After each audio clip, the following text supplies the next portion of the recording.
All right. Bill, you should be unmuted now. I am. Yep. Okay. Shall we begin? Hi, everybody. Welcome to the American Journal of Sexuality Education lecture series. My name is Bill Taverner. Welcome to my bedroom, which is a quiet place in the house this evening. So nothing like getting to intimately know you all by than sharing my bedroom. Isn't it interesting times that we're living in? I'm really pleased to introduce our co-speakers this evening, Tanya Bass, Jean Levitan, and Susie Wilson. Tanya is the founder of the North Carolina Sexual Health Conference. Jean is a professor emeritus at William Patterson University in New Jersey. And Susie is the founder of Answer, which is best known for the publication and website Sex, Etc. Tonight, we're going to be remembering 4 key leaders in the field of sexuality who have died recently, and some additional names of people that you wanted to have remembered that you submitted during the last week or so. So I'm going to say from the start that we are going to go long. We're scheduled to start at 6:30, but I checked in with my co-speakers and we all decided that we didn't want to rush through any of this. We're going to try to keep it concise, but we also want to spend time thinking about and feeling what we feel, as I'm sure you all do for the people that we're remembering and the other people that you want to have remembered. So I'm saying from the beginning, we're going to go over 6:30. I promise we'll stop by 7 at the latest. If you need to leave at 6:30, if you need to leave at 6:40, nobody is going to feel badly. I mean, we'll feel badly that we'll miss you, but we completely understand that you carved out a half hour tonight and that you may have other things that you need to do. So welcome to our speakers, and Jean is our first speaker. And I'm unmuted, yes. So I knew Carole Adamsbaum for a very long time. I'm not sure everyone who's on this knew Carole, but Carole was a frontline educator. She also did training over time, and she really helped students from a very honest, open perspective. If you knew Carole, she was a hugger. You could hear her laughter. Yeah. She was very creative. She worked as a school nurse in Parsippany Hills High School. And one of the things that she also wrote about for Bill when it was How I Got Into Sex Education was how she was able to work around some of the regulations that school systems might have put into place. So even though Parsippany was a pretty progressive place, Carole knew that she had to help students not only learn and access honest and accurate information, but that she had to also make condoms available in sort of a sneaky way if that was what was interesting or needed. She adjuncted a college undergraduate course at William Patterson University. She was also at Montclair, at Kane. I think one of the things for those of you who know New Jersey is that our adjuncts travel and hit a number of the state schools. Carole tried out lessons for Bill, for Peggy. She really wanted to have the most innovative and up-to-date and creative way to engage her students.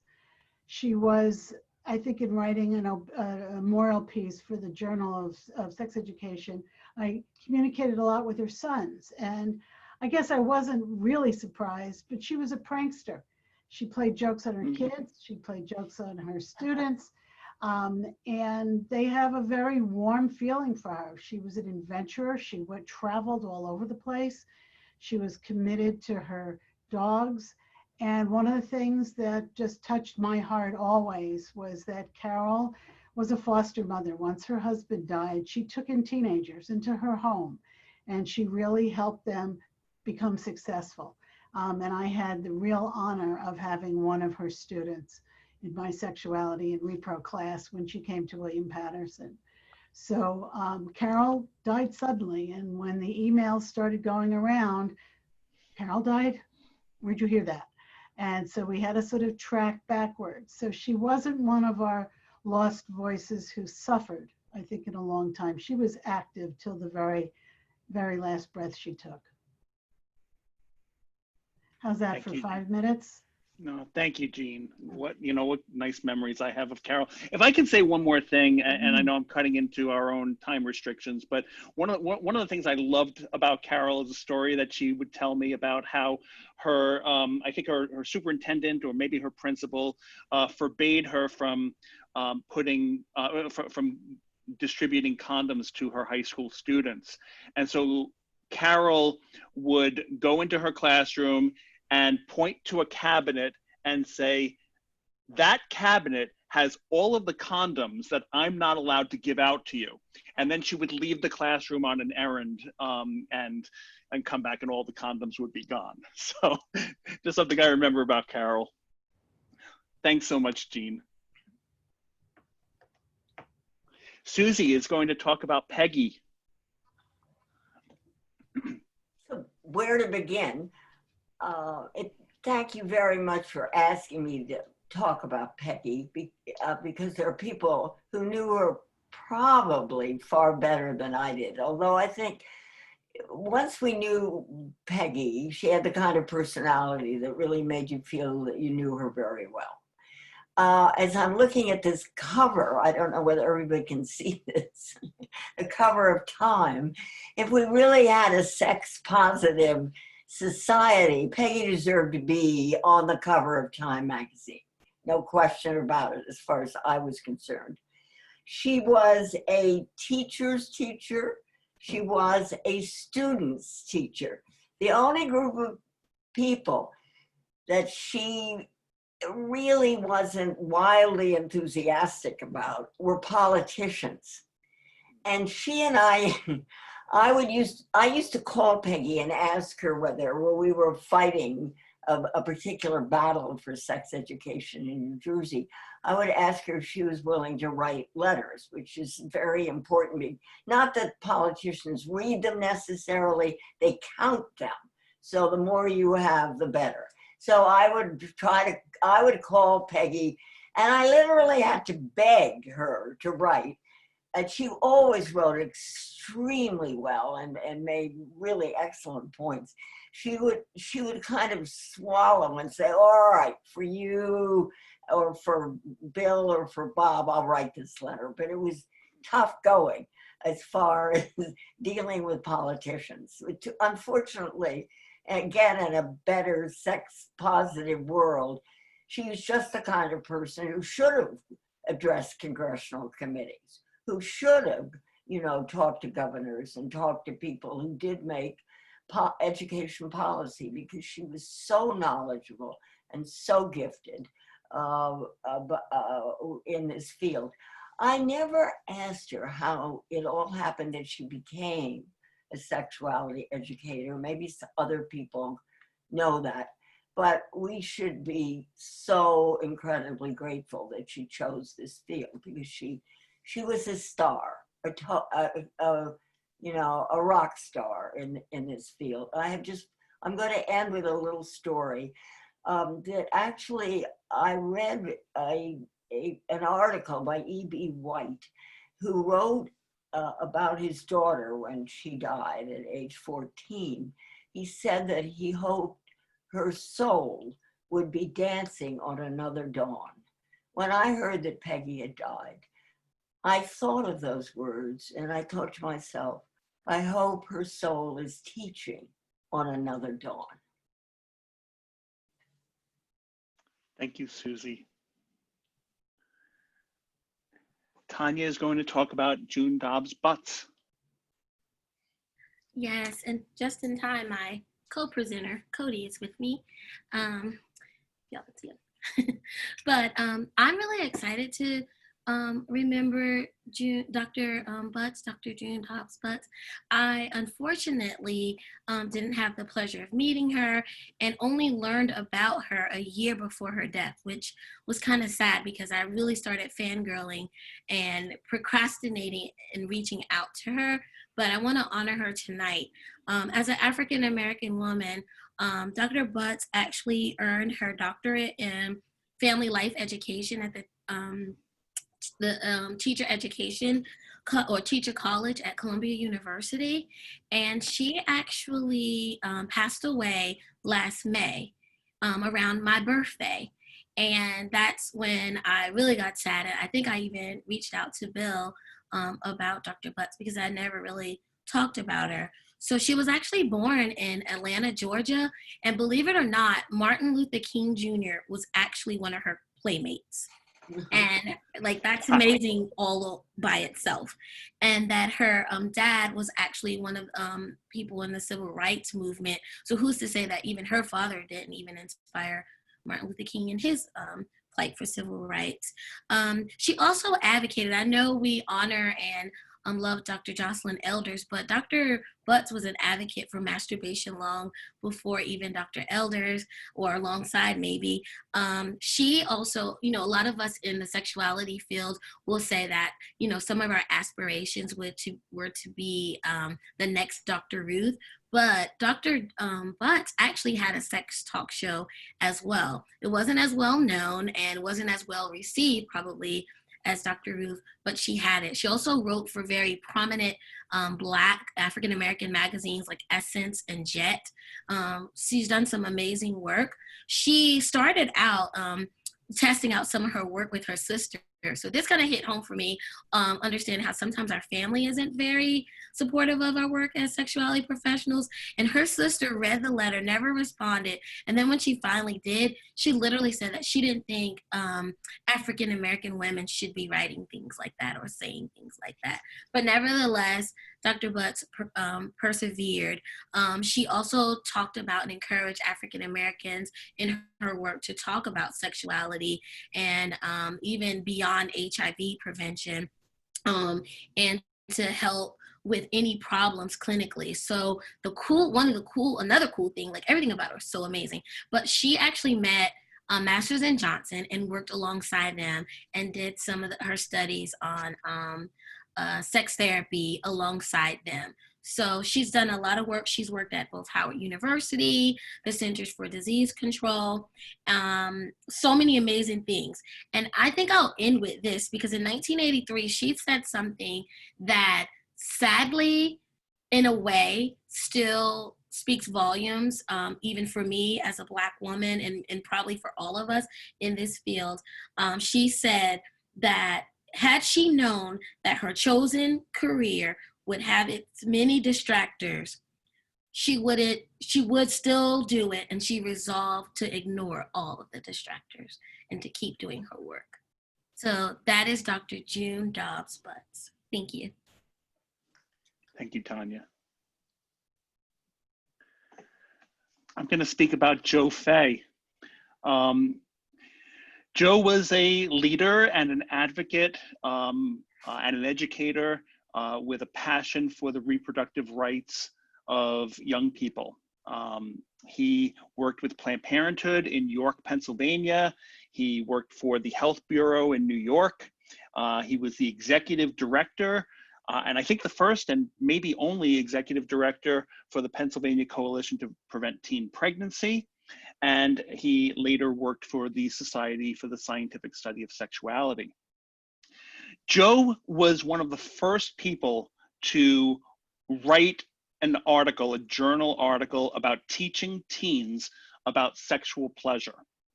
And he had this published in the SIECUS report many years before it caught on as, hey, we should be talking about this, probably most popularized in the New York Times Magazine article that Teaching Good Sex that featured the work of Al Vernacchio and Kirsten Defer and some others. And but Joe was thinking about this much earlier, and he was speaking at one of the conferences that I was organizing and offered to teach on this topic. And knowing how controversial this might be, he also offered to teach a session about love. I guess his thinking was, we'll kind of counterbalance that. We'll have one session on sexual pleasure and one on love. So I actually, when I was looking for information about Joe on my computer, I dug up his old PowerPoint files, which I still have all of these years later. I think that session was maybe in 2003 or so. So this is his one on teaching teens about love. And the other one, I think we wound up titling Teaching About Teens and Their Sexual Feelings, which we figured that was safe enough language to not have to acknowledge that people might actually experience pleasure. The article for the American Journal of Sexuality Education was written by Tom Klaus and Susan Washinger, and they collected a number of quotes from people in the field, and I wanted to read a couple of excerpts that were collected. This first one is from Susan, parts of what she wrote. Joe listened. He cared about what I had to say. He always asked for my opinion. He always said to me, your opinion matters as much as anyone's. I've never known anyone as unconditionally accepting as Joe. He allowed me to learn and grow from my mistakes. Joe made me feel worthy, like I had something special to offer. He believed in me. Joe didn't grandstand. He was a great speaker and a principled advocate, but he didn't seek praise or attention for his work. You have to realize how self-conscious I feel knowing my personality, reading that. Definitely something to admire about Joe that I observed a lot as well. What I learned from Joe was the importance of believing in people and what unconditional support looks like. And this quote, this excerpt is from Tom Klaus. One of the things I admired most about Joe was the work-life balance he seemed to maintain so well. He worked hard and cared deeply about his work. He also cared deeply about his family and worked hard to be fully present at home. He set a standard for us all. Really nice memories about Joe. So we also collected some statements from other people that you wanted to have remembered, and we're going to read these statements and then spend a few minutes opening it up for discussion for other people who may have someone else that you want to have remembered or something else to say about any of the people that we've mentioned. So Jean, would you read Jim's statement? The statement about Jim? You can see that Bob Silverstone sent this in. Jim was one of the founders of Advanced Sexuality Educators and Trainers, known as ASET, along with Joan Benesch, Deborah Hafner, and Pam Wilson, and for years performed the role that Mary Jo Podzierski took over as registrar. He taught sexuality ed at Gallaudet University for the deaf and hard of hearing. He was thoughtful and kind and generous. Jim has been gone, if I can just add to Bob's statement, a long time in many ways, but he should never be forgotten. I was always intrigued because when he would speak at retreats, he spoke a lot with his hands. And that was because he was a hearing faculty in an institution where the student body was hearing impaired. And I do remember Jim being on the faculty at the time when the students were pushing back against the mixture of hearing abled people with hearing impaired. And he weathered that. I think he weathered that because of who he was and also because of what we teach, and that it was just so relevant to have access to sexuality information. Thank you, Jean. I'm going to read the statement about Terry Beresford. This was submitted by Joan Garrity. Terry Beresford, known in the Maryland State Legislature as the High Priestess of Fornication and Queen of Smut, was the Director of Counseling at Planned Parenthood of Maryland in the 70s and 80s. She was one of the founders of the National Abortion Federation and the author of many resources for people doing family planning, abortion, and sex ed work around the world. Many Planned Parenthood education directors and executives feel indebted to Terry for teaching them so many wise lessons in management and supervision. Terry was my professional mother, my mentor mother, and she was, as she was to my mentee brother, Wayne Pulowski. Personally, I had the opportunity to meet Terry on a number of occasions, and she just was a force that just lit up the room, like you knew when she was holding court. Joan, do you have, if you want to come off mute, I know you're with us, or I hope you're with us. Do you want to say anything more about Terry? Well, I probably shouldn't, because I would talk forever. I'll show you this one picture if I don't know if you can see it. Yeah. It's a picture of Terry. With Hillary. Entered there was sort of a drawing in DC, because she lived in Alexandria, for people to come to what they called the First Ladies' Tea. This was a while back. And just by happenstance, she won a ticket to go to the First Ladies' Tea. And all I think of when I see this picture that Terry gave me ages ago is Hillary Clinton thinks she's something, but she has no clue who she's standing next to. Thank you, Joan. So, yeah, you're welcome. Okay. Clayton Byers. Susie, are you doing Clayton? Oh, I'm happy to do it. Sure. I don't. And I think I'm gonna do that one. oh, you're going to do Clayton? Mm-hmm. Okay. Oh, good. Okay. So Clayton Byers was a public information officer at the Human Development Corporation, St. Louis, Missouri, and my first boss from 1968 to 72. Listen, Clayton never told me to listen, how important it was. But when I remember being with him and experiencing him, listening to me in such a deep way, I think of the word listen and feel close to him. Oh, sorry. Thanks, And that Tanya. was submitted by who I just let in the room, so I feel kind of bad that I read it so fast. That was submitted by Susan Stieritz, and I was trying to let her in the room at the same time. So Susan, I'm assuming you're here, and oh, you're unmuted. So yeah, go ahead. I'm sorry, I'm late. Yes, I got involved in a business meeting and I couldn't. Okay, I'll see you later. Okay. Can you fill me in where we are? So I just actually read your statement and was letting you in the room as I was finishing, and was trying to be faster on the button, but everyone has read and can see your statement. Is there any, Bill's letting people add like one or two more words about who you offered up in remembrance? That I want to, oh. Is there anything more you want to say about Clayton Byers? I think she's speaking. Susan, I think you muted yourself after Okay. I unmuted you. Okay.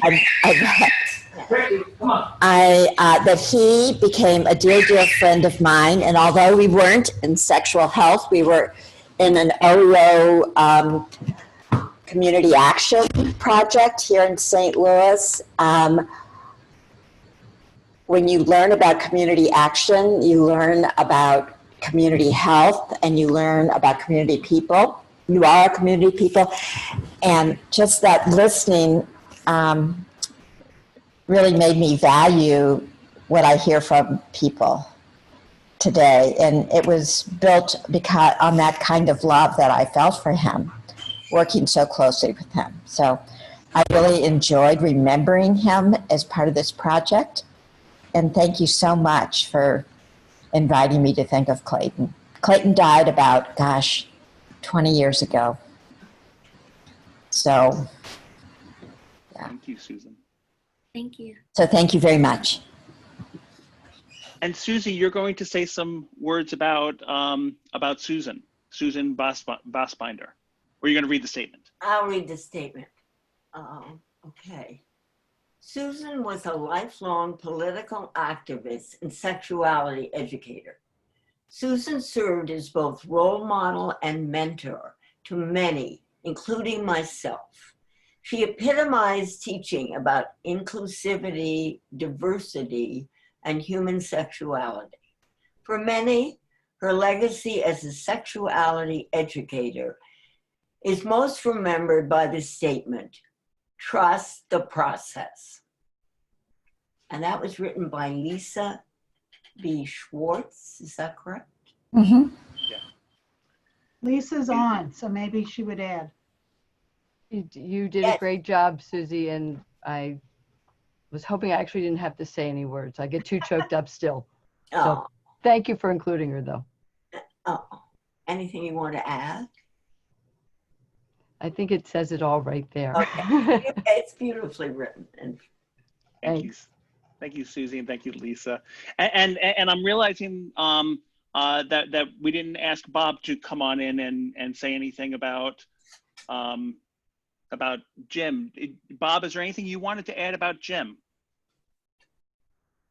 Other than what I said before, he was a gentleman, and he was steady. He was a rock. He was totally committed to our field, and this at a time when commitment to our field was not easy. Certainly was not easy for males, frankly. And given his spot at Gallaudet, where he was teaching the deaf and the hard of hearing, oh my goodness, he was a wonderful role model for all of us, certainly for me. Thank you. Thanks, Bob. Can I say something about him? Yeah, yes. Yes. I wasn't able to see anybody, so I'm just coming back from the PowerPoint. So Connie, go ahead, please. No, Jim was my best friend for years, from the time we started working on ASEP together to all the way through. And he was a wonderful mentor in the deaf community, because he did a lot of that work in Washington, D.C., as well as coming up here to the one in the various schools in New Jersey and New York. And he was every bit of what Bob just said that he was, but he was even more than that, because he and I used to work. We went to plays together in New York City when he was up in this direction, and he was absolutely a wonderful dancer. And I missed him the moment he was gone, because I lost my dancing partner, along with everything else that I missed when he was gone. But he was wonderful. Thanks, Connie. Would anybody like to speak about any of the other people that we talked about? Anybody? I certainly, I would like to talk about Peggy. Yeah. Can you hear me? Yeah. Yeah. Hi there, Susie. What a joy to see you. And so when I think about Peggy, and I think about Susie, and I think about these wonderful mentors in our field, very few of whom are older than I am at this point, and I love that part. But I have two great remembrances of Peggy, one of which was probably about in the early 1980s. Peggy and I did a workshop together. I don't remember whether under the aegis of SECUS. I don't remember whether it was for GMHC or for the New York Department of Health, but we collaborated together on doing a workshop, and that was exhilarating. The other idea is also related to SECUS, that we were both board members. Lorna Sorrell was the chairman of the board, and Lorna had a health issue and needed to resign at that point. And so I remember being at a retreat and turning to Peggy and said, tell you what, Peggy, if you become board president of SECUS right now, I'll follow you, I'll succeed you. And in true Peggy Brick fashion, she turned to me and said, no, Bob, you become president now, and I'll succeed you. The wonderful self-knowledge of Peggy, the taking no crap from anybody, the sense of, I know what's really important, and I'm going to go ahead and do this. She, as probably all of us recall, she was just an exquisitely special person, and had an enormous impact, I suspect, on all of us. No. Bob. Who else would like to speak? I would. I remember meeting June Dobbs Butts at an early meeting, and it was either a Quad S or an ASEC meeting, and I think it was in the late 70s. And I remember she was the only Black person at the meeting, and I had shown a film. And she came up to me after the film and told me how wonderful she thought it was. And she added, and too bad I can't use it because it only had white people in it. And we chatted for a while about the whole issue of race. And I bumped into her every now and then, but I remember that conversation vividly. So that's all I have to say. Nice. Who else?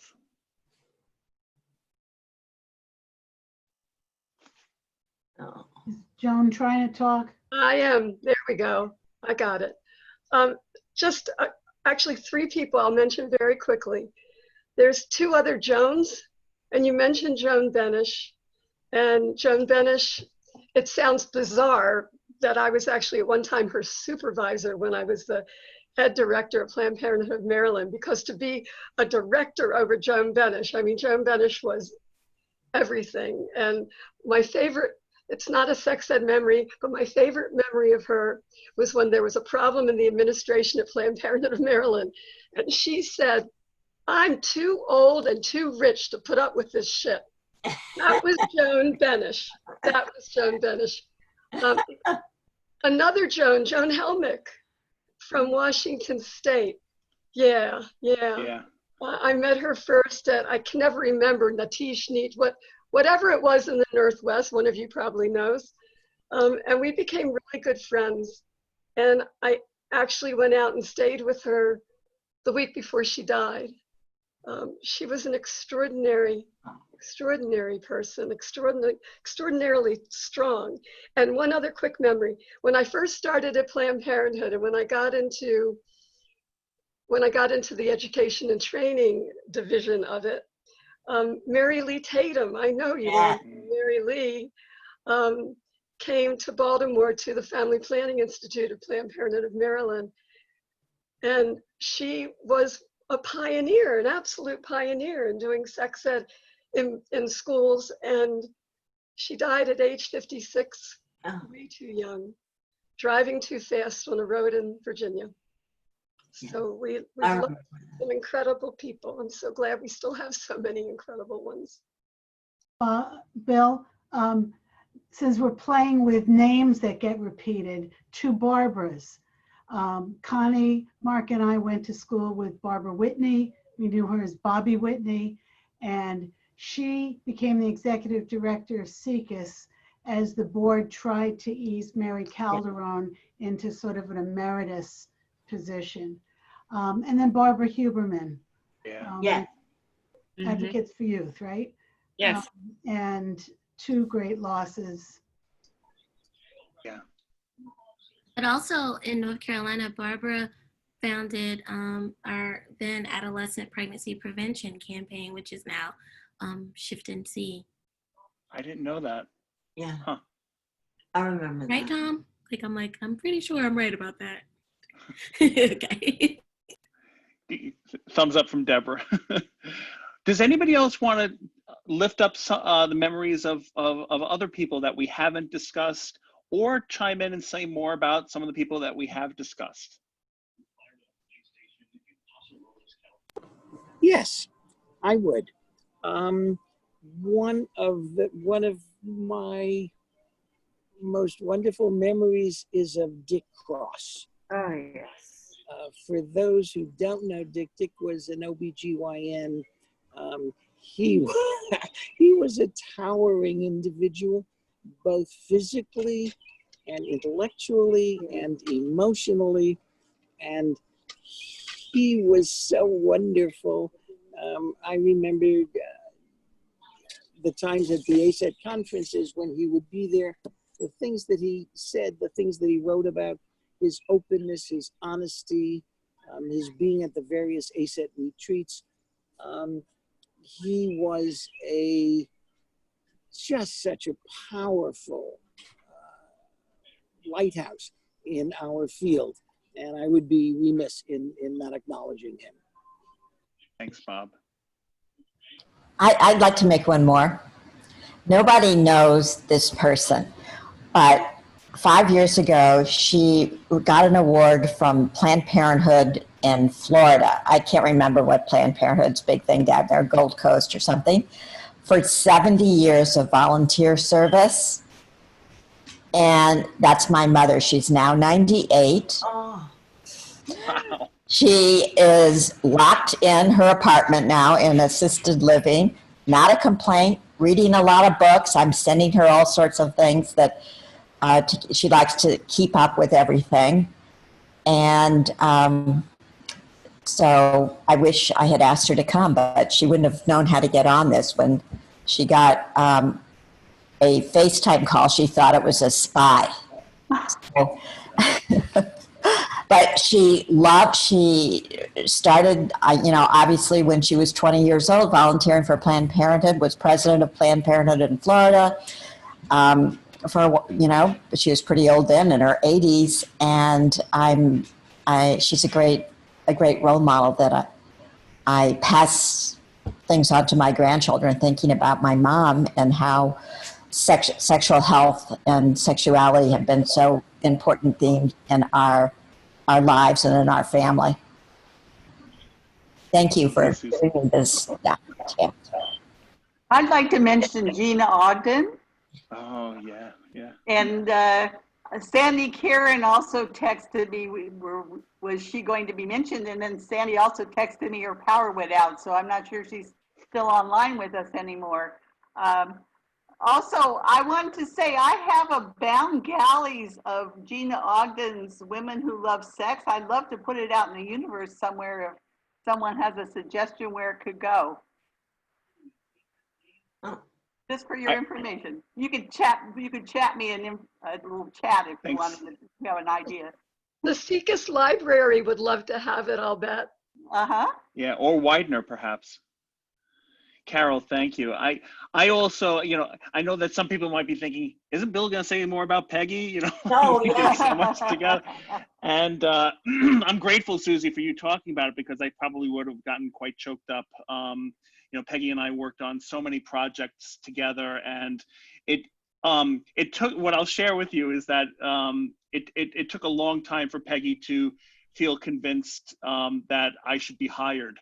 I interviewed with her 7 years before she hired me, and at that interview, she was very candid with me that I was too inexperienced. So I wrote a letter to her, handwritten letter, every year for 7 years, saying, here's what I did now, here's what I did now, every year.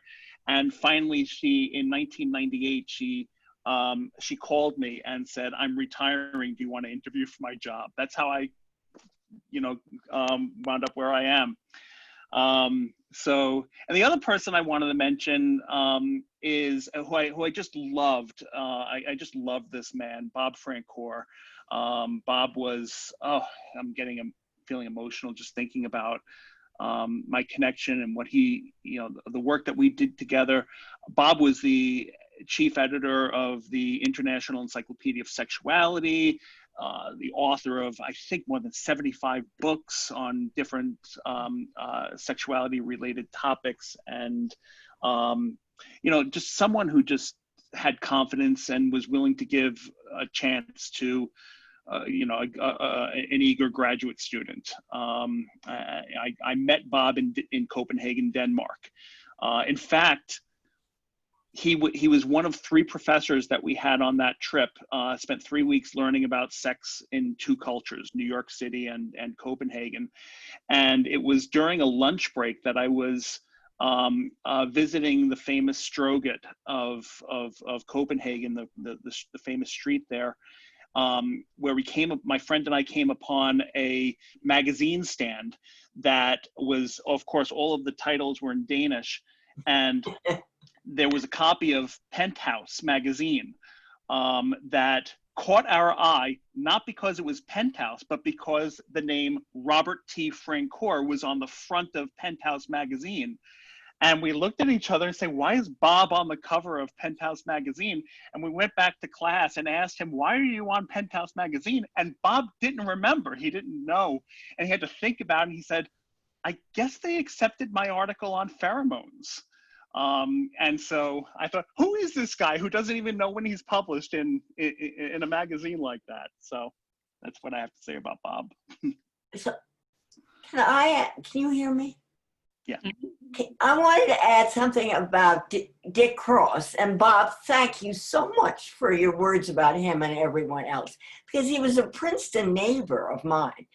And somehow when I sort of got myself involved in this field, he appeared at my side and never left. And I was so lucky. He was a gentle giant, but he also did something that I don't know the status of it, but he created at Rutgers University Sex Week, which was an enormous opportunity for anybody who's studying to be a doctor to spend 1 week immersed in all aspects of sexuality.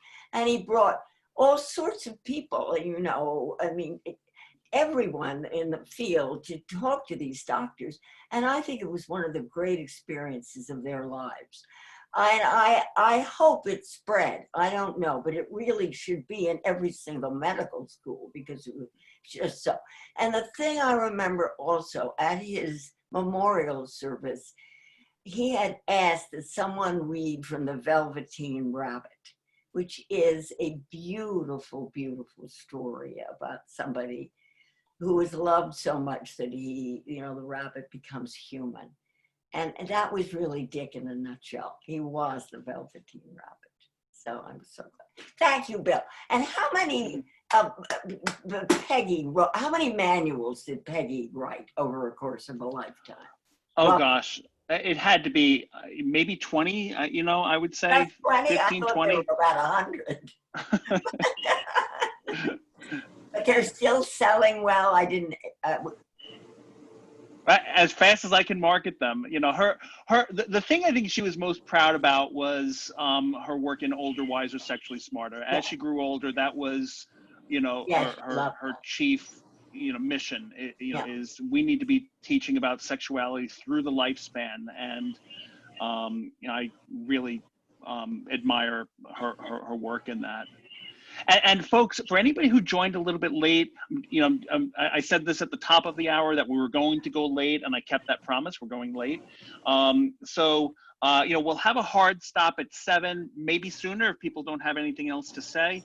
But it's open. We're just talking about people that we remember, and so I invite anybody to comment on any of the people we've spoken about already, or any other people. Particularly if you haven't said something yet and you'd like to say something. Well, I have said something, but I'm going to say something else. And it's piggybacking on Susie, which is a joy. And I remember, oh my gosh, it's got to be 40 years ago. We had an ASET retreat up in New York State, outside of Albany. And these were, for whatever reason, these were typically Quaker retreats, so that alcohol was verboten. So even without that, I remember staying up very late one night chatting with Dick Cross. And I said to him, Dick, because we were all 40 years younger than that. I said, Dick, you're an OBGYN. You're looking at women's genitals all the time. How do you do that?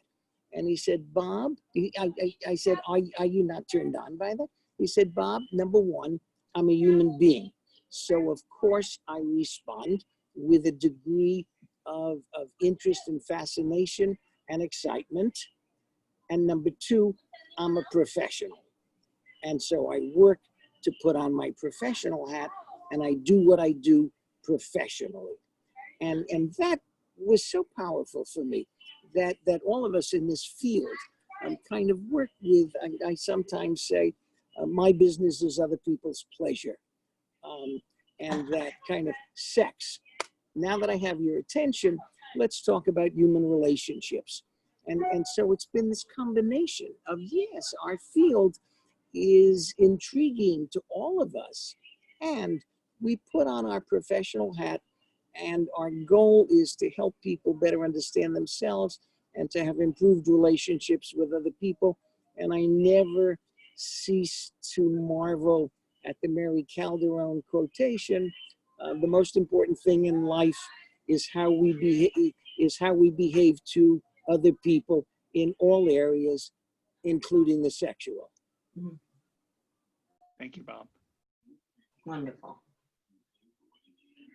So actually, when Bob was talking about ASET going to these Quaker retreat centers, it made me stop and think a little bit about an ASET retreat I attended at Pendle Hill a few years ago. And now Peggy and I had an unusual connection in that we are both practicing Quakers. And she lived at a Kendall facility outside of Philadelphia there. And of course, she carried all of her sex education wisdom and tools into that setting and would talk to anybody that she could corner. She came to her ASET retreat one year, and she did a brief presentation about what she was doing to educate some of the more elderly folks at Kendall. And the next morning, she got up and I remember she came out to breakfast and she said, now yesterday when I was doing the session, I had all of these props and I'm missing my lube. I need to know who took my lube. And and all of a sudden, where you've gone down this rabbit hole of where the heck is Peggy's lube. And I don't know why Bob, I'm so sorry, that just popped into my head when you were talking about that. And did Peggy ever find her lube at that retreat? Does anybody remember this? I think Joan was there, and Jean, I'm sure, was there. Do either of you remember, did she find her lube? There's always free samples in meetings. I'm sure she replaced it. but she had a class, I think, when she went back to Kendall and she needed the lube or something like that. It was like, oh my God. Anyway, there you go. I'm done. Thanks, Tom. Thank you, Tom. Yes, sweet story. I have one Peggy story. I actually went to the last ASET retreat because I saw Peggy was going to be there, and I didn't know Peggy, and I'm such an admirer. So I went. Remember, Bob? She was there, and I was so touched when she brought out this little book of manuscript of poems that she had published for her husband right before he died. To please him. And I just thought that was such an amazing person to think of such a thoughtful, wonderful gift for someone you loved who was dying himself. Thanks, Susan.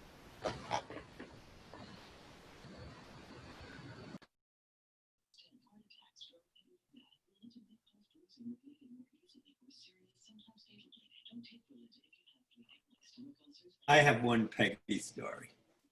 Go ahead, Mark. I was working on, I had written this little children's book called Belly Buttons or Navels. Oh. And I was thinking of making a film. Yeah. And I consulted with Peggy, and she pushed me and encouraged me and stood behind me. And I had some doubts.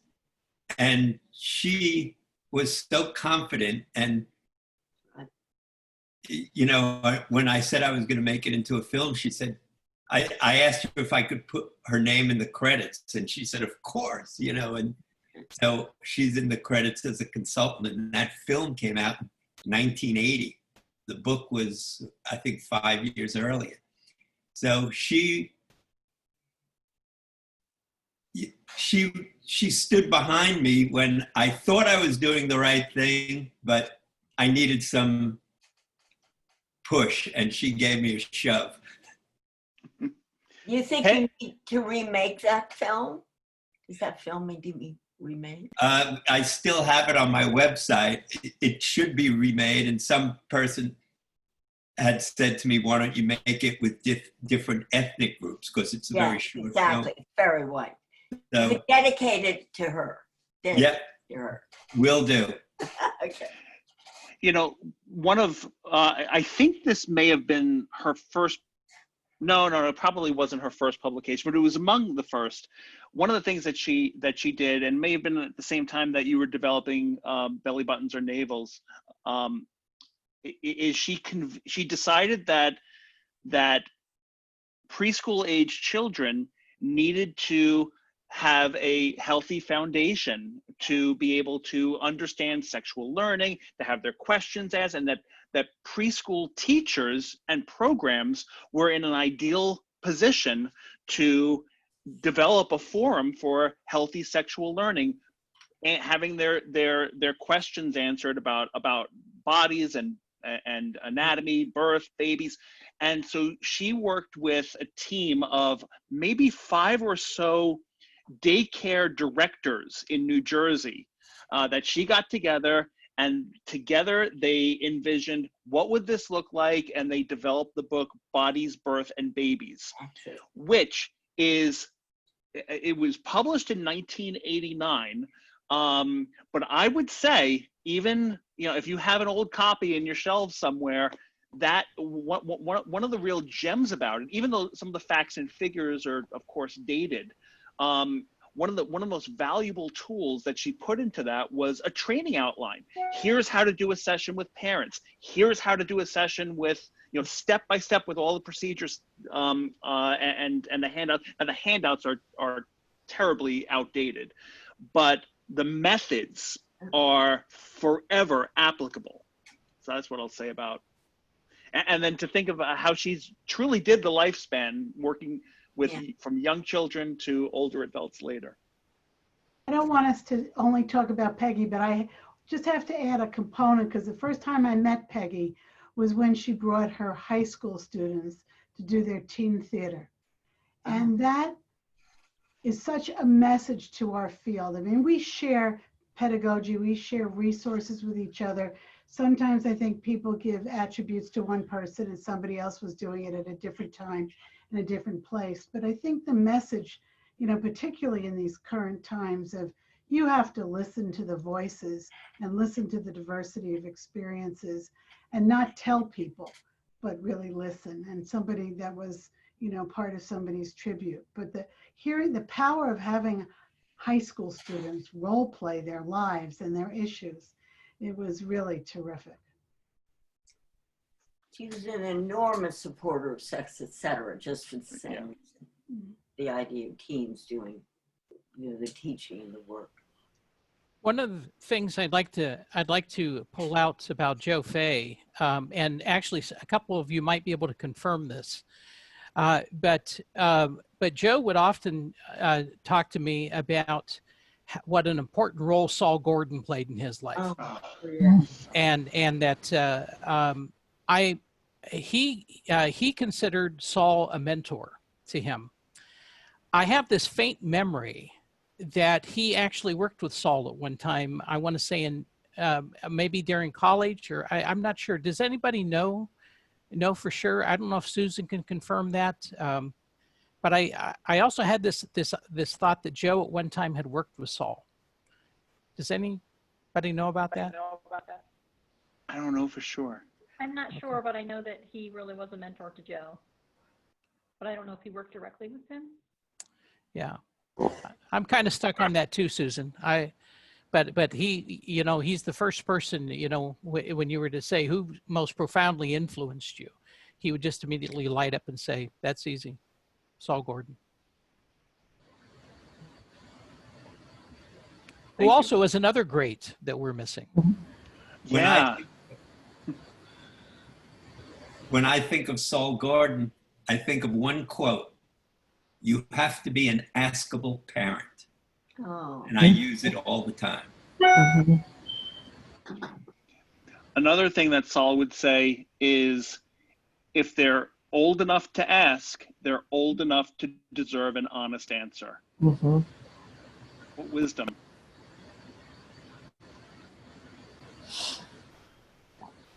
Saul was in the audience, he plopped himself in the first row, in the first seat, the first time that I presented solo at the ASECT conference. And, completely unaware of how intimidating that would be to a young educator. I'm sure I spent the entire 90 minutes teaching to Saul to make sure that he was impressed, and he said nice things afterward, thankfully. I wonder if anybody could, maybe Bob could talk briefly about Mary Calderon. I'm just sort of, I don't know whether anyone ever, really knew her at all. Bob. Is Bob still with us? Maybe I think he may have had to leave. Mary was a force. I mean, Mary, I remember meeting Mary because of working, Seacrest was around the corner from my house. And Mary was, I think, the first person I remember hearing, it's not just, you learn from so many different places. So it's whether you're going to have intentional learning in schools. But she really was vilified in the 60s and fought so hard to really bring Seacrest and sex education into schools and all sorts of environments. She was just classy. I mean, well, she needs just to be part of the. Oh yeah. All of us, we remember. I'm looking at the time and seeing that we're coming up at 7 o'clock, at least in the Eastern time zone, and I want to respect that hard stop. So I just want to take a moment to thank everybody, all our speakers who remembered the people that needed to be remembered, and the people who contributed from the audience, both with sending in statements and sharing your memories here. I appreciate it so much. I feel like we need to do a session like this again. This was, we need to teach to the heart sometimes as much as we need to teach to the head as well. So just a couple of notes to wrap up. Next week, we have 2 sessions if you're signed up. Or if you're not signed up and you're interested, there's one at 6 p.m. that is on a program in Jharkhand, India, a description of a successful program there. And the 7 p.m. session is Mary Jo Pajerski talking about her new book, Sex Ed is in Session. So thank you for spending the full hour with us, and it was great seeing you all. Take care, everybody. Thank you. Thank you so much, Bill. Thank you, Bill. Thank you for allowing us to have this. Thank you, Bill. Thank you, everyone. Bye-bye. Thank you, everyone. This is great. Good night. Good night. Good night. Well done. Thanks, Susie.